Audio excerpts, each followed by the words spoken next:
Vi har finnet vidjen av Lackmannen, Kajle Johansen og landstørskvinne i Mentamalen. Helena Damaressa, velkommen til Baie. Takk for det. Takk for det. Helena, hvordan ser du oppleve til at Anna Nygaard er vi i X-Factor? Du så fyllt til her, vi fyllt vi, vel vi er av taføringer, er vi til å sette følger av heimskorset. Og til halvt i avgjørst Anna hører vi til. Halvt til kjæresten til?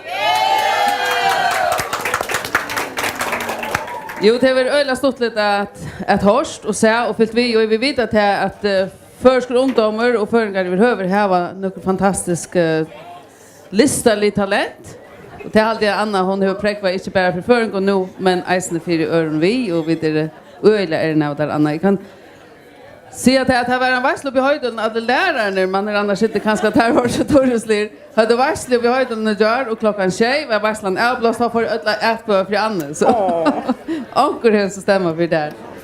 Og hjertelig at lukke. Takk for det. Og takk for det. Er du fyllt Vigasne? Ja, jeg hadde til utrolig enn jeg tog, og takk for det som du gjør for forrige løtene, og for jeg kan øde bli glede av løtene. Det er eisen ljøspunkt i løtene, heldigvis. Men jeg har amerikanske sendekvinner i København til en døver av fyrirkvölde. Og her var det noen damer rundt ombord her. Og så kom det to som heter vi X-Factor, og hun kjente vel til det, hun kjente vel til landet i eisen. Og så ventet seg vi og spyrer den danskeren, hvordan det blir til at det er bare føringer som vinner X-Factor. Han sitter bare hukte jo på han her, ja, men det visste han ikke ordentligt da. Jeg vil bare si at jeg må tog at føringer synes så nek og så var. Så det var en øyelig god diskusjon. Så det tycker att alla känner till att vi har några talenter här som Anna är så för någon och det är helt otroligt och störst.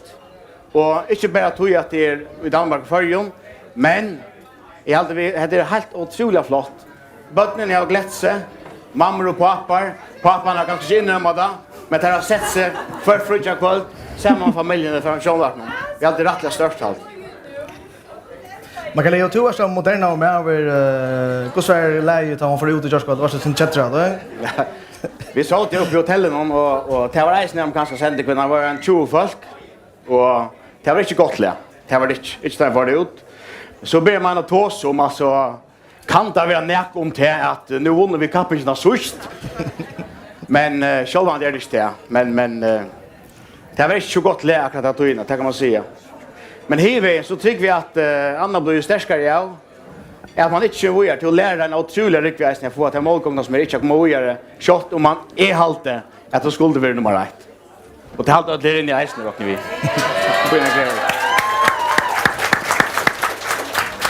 Ja, Helena Damaressa, vi har spelat det. Hur så läget här i Jörskvad om världen?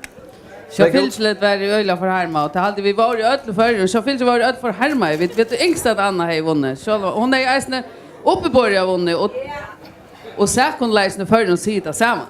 Anna har uppe på det vunnit. Men jag ser sen som Kalle och kanske släpper Anna nu och pussa sin egna Jimstein.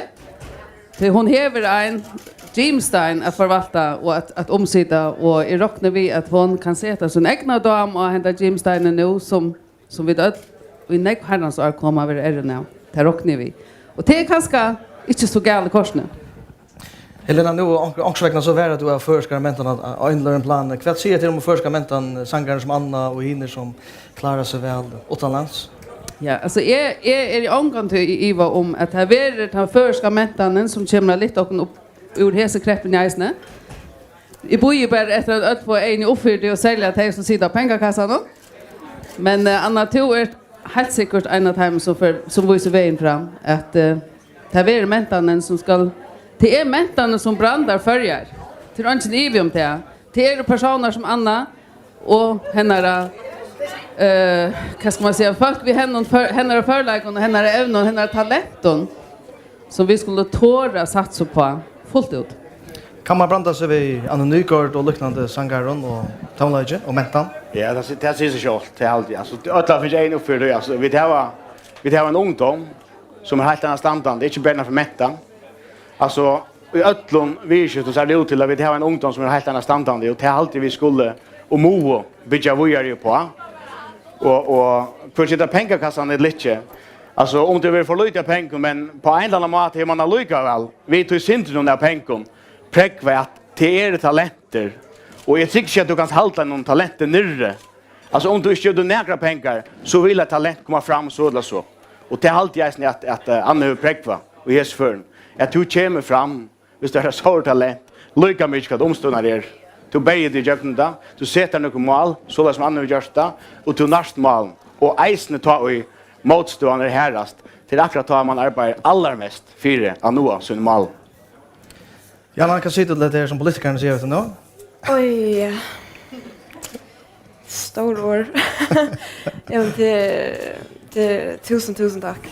Det är bara helt fantastiskt att komma åter på hända maten alltså och veta att blir stora så när går ut och det gör det bara lättare att komma upp åter efter jag. Allt ja.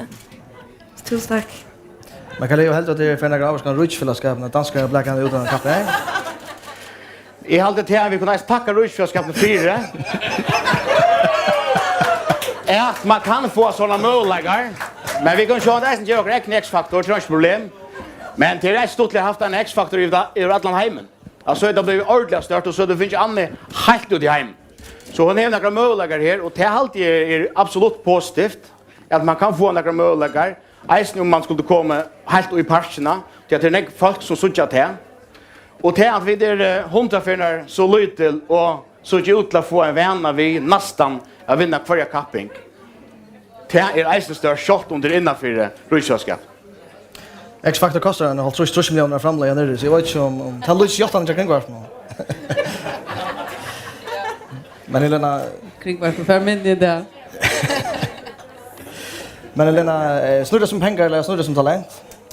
Nej, så var det snurrar sig först och främst om talent. Men det snurrar sig även om huckbord, alltså att virusmäta människorna som ett aktiv för följare och för okkara boskap och för okkara brand och så framvägs att då att finna här så vi skiftar samman och inte mäta människan som näka som bara är framme tjå som bara näka som tar man upp betalt för utsmittarna och för och ljósmän och garderobdamer så kommer listafölket må komma i första röd till det som vi alltid vet må bruka hes i hövne till att säga atter och tacka till kon som kan leva sig bråda att det kan upp i jöknen hända ljómuren korsne.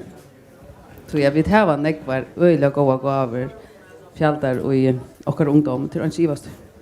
Ja, här tackar vi till Linda Manestabu och Kaj Levi Hansen. Tack för att du kom här ikväll.